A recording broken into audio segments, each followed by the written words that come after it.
اہلیت کا اجتماع کیا جاتا ہے. کیوں کیا جاتا ہے کہ جو پہلے نہیں آئے وہ اب آ جائیں اور احسان ثواب کریں. کیوں؟ میرے نبی پاک صلی اللہ علیہ وسلم نے فرمایا میری امت کے بہت سے لوگ ایسے ہوں گے جب قبروں میں جائیں گے تو گناہگار ہوں گے مگر پاک صاف ہو کر نکلیں گے. یہ وہ احسان ثواب ہے, یہ وہ تحائف ہے جو لوگوں نے ان کو بھیجے ہیں. تو میرے میٹھے میٹھے اسلامی بھائیوں لہٰذا آج کے اجتماع میں انشاءاللہ احسان ثواب بھی کریں گے. اور جو محبت جہانگیر بدر صاحب کو مجھے پرچی کی آئی ہے حضور غوث پاک رضی اللہ عنہ سے تھی. سلطان باہو صاحب رحمۃ اللہ علیہ کا کلام بڑے شوق سے بڑے عقیدے سے سنا کرتے تھے. انشاءاللہ عز و جل آج بھی ہم ان کے لیے دعا کریں گے.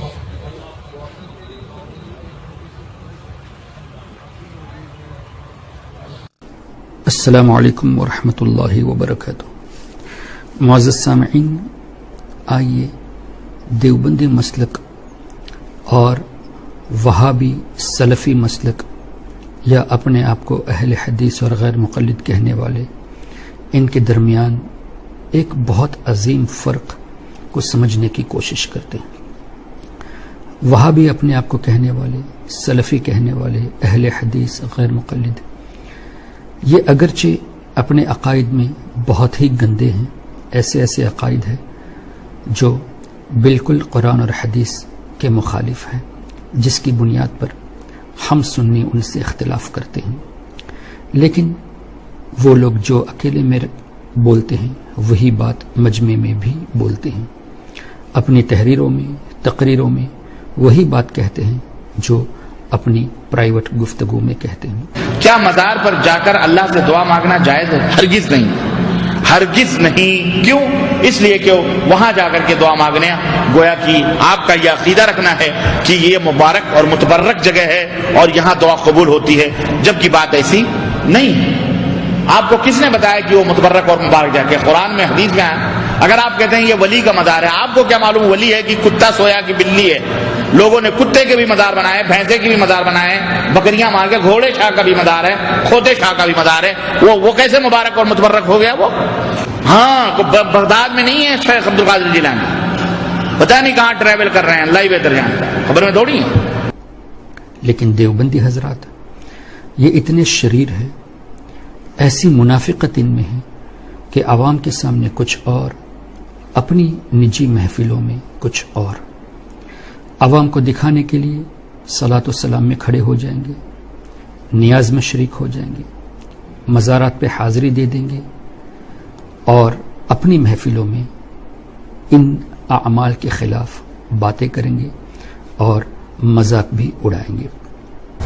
تو انہوں نے کہا کہ جتنے نشانات ہیں سارے مٹا، تو جنت البقیع کے سارے نشان مٹا دیں. امہات المومنین کے، صحابہ کے، اہل بیت کے، آل رسول کے سب نشانات تھے، سب مٹا دیں.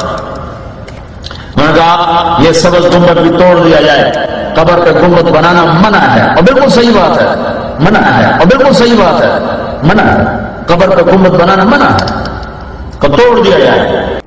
تو یہ بہت ہی خطرناک ہے، یہ منافقت ہے.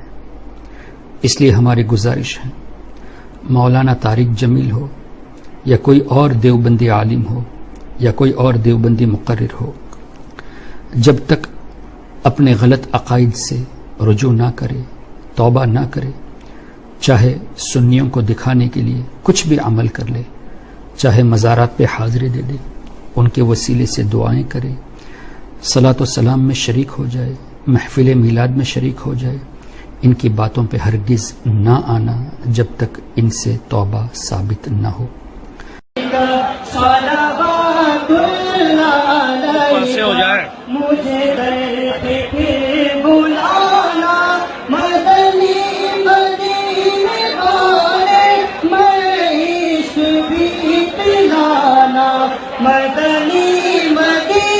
اور یہ کون ہے؟ میں پچھلے مئی میں گیا ہوں، یہ مئی جو گزرا ہے، اردن ہمارا اجتماع تھا تبلیغ کا.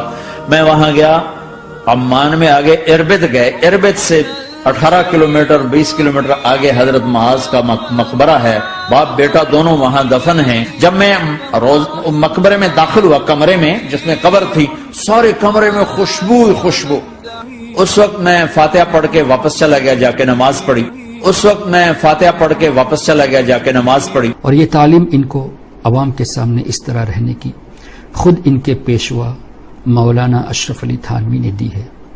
جیسا کہ کمالات اشرفیہ میں لکھا ہے، کسی نے یہ سوال کیا کہ سرکار غوث اعظم رضی اللہ تعالیٰ عنہ کی نیاز جب کی جاتی ہے اور کھانا مٹھائی وغیرہ دیا جاتا ہے تو اس کو لینا کیسا ہے؟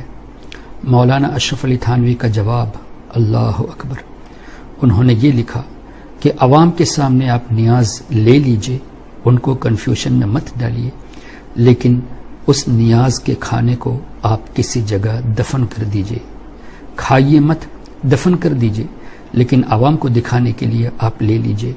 تو یہ منافقانہ چال ان کو ان کے اکابرین نے سکھائی ہے، اور ان کو یہ آج کے دیوبندی ان چال کو آج کے دیوبندی فالو بھی کرتے ہیں۔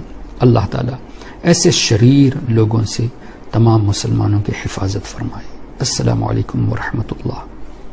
یا حبیبی یا ممجد یا نبی سلام علیکہ، یا رسول سلام علیکہ، یا حبیب سلام علیکہ، صلوات اللہ علیکہ۔